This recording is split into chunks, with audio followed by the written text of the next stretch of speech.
రాంప్రసాద్ గారు చాలా మందికి డౌట్లు ఉంటాయి, అంటే how to make this wise decisions అని చెప్పి. సో కొన్ని నేను అందరి తరఫున కొన్ని క్వశ్చన్స్ అడగబోతున్నాను మిమ్మల్ని.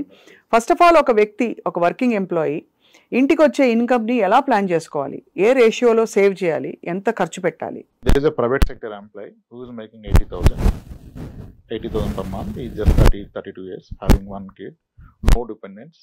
His parents are well off. Both are pensioners. They can't even spend their pension. They are also giving him some money. అవును. ఇంకా అతని స్టోరీ వేరు. If there is a person who has a dependent parents ఆరోగ్యంగా లేరు, siblings లో కూడా కొందరు settle అవ్వలేదు, ఇంకా డిపెండ్ అయి ఉన్నారు, అప్పుడు ఆయన స్టోరీ వేరు. ఇంకా సేవింగ్ ఎక్కడ? ఆ 80,000 బాధ్యతలకే సరిపో. అవును. అప్పుడు ఆయన ఫోకస్ చేస్తుంది ఇన్కమ్ పెంచుకోవటం మీద, సేవింగ్స్ మీద కాదు. మొదటి వ్యక్తి ఆయన విహారయాత్రలు కూడా ప్లాన్ చేసుకోవచ్చు. కాబట్టి పరిస్థితిని బట్టి స్టాండర్డ్ ఉండదు. నాకు ఎక్కడ నచ్చదంటే, చాలా మంది ఇప్పుడు చాలా స్టాండర్డ్ ఫార్ములా ఏంటంటే, మీ ఏజ్ ఎంత ఉంటే అంత డెట్ లో పెట్టండి, 100 minus me age has to be equity. అంటే ఎక్స్ప్లెయిన్ చేయండి ఒకసారి. చాలా చూసే వాళ్ళకి డెట్ ఈక్విటీ అనేది టెక్నికల్ పదాలు.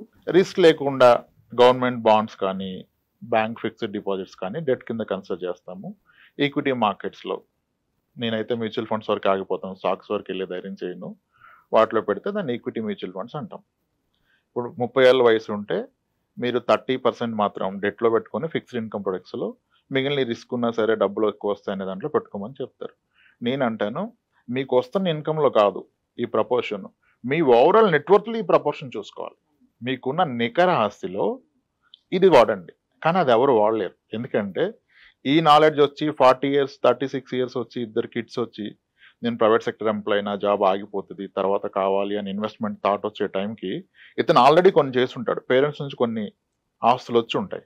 ఇప్పుడు అవన్నీ కలిపి 4 కోట్లు ఉందనుకోండి. Let's say someone is lucky enough, వాళ్ళ పేరెంట్స్ ఇచ్చారు, ఊర్లో ఒక పొలం ఇచ్చారు, ఇక్కడ 2 స్థలాలు కొన్నాడు, ఒక అపార్ట్మెంట్ కొన్నాడు, 4 కోట్లు ఉంది. ఇప్పుడు ఇతని జీతం 1 lakh ఉంది, ఇతని ఏజ్ 40. ఇప్పుడు ఇతను ఆ రూల్ ప్రకారం 40% డెట్లో పెట్టి 60% ఈక్విటీలో పెడితే, అతను అసలు పెడుతున్న అమౌంట్లో కదా, మళ్ళీ ఇది అతను మొత్తం జీతంలో కాదు కదా. అవును. అప్పుడు అసలు ఎన్నాళ్ళు పోతే ఏం సాధిస్తాడు ఈక్విటీలో? అవును. ఇప్పుడు పెడుతున్న 20,000లో మళ్ళీ 40% డెట్లో పెట్టి 12,000 ఈక్విటీలో పెడితే 10 ఏళ్ల పాటు పెట్టినా ఆయన పెట్టింది ఎంత, వచ్చేది ఎంత, ఆ రోజుకి మన అసెట్స్ మళ్ళీ పెరుగుతాయి. అప్పుడు ఓవరాల్ ఆయనకున్న ఆస్తుల్లో చూస్తే మళ్ళీ ఈక్విటీ కాంపోనెంట్ 5% కూడా ఉండదు. కరెక్ట్. సో ఇది మీరు పెడుతున్న అమౌంట్లో కాదు, మీకున్న నికర ఆస్తికి ఈ రూల్ అప్లై చేస్తే మేబీ మీరు సేఫర్ సైడ్ ఉంటారు.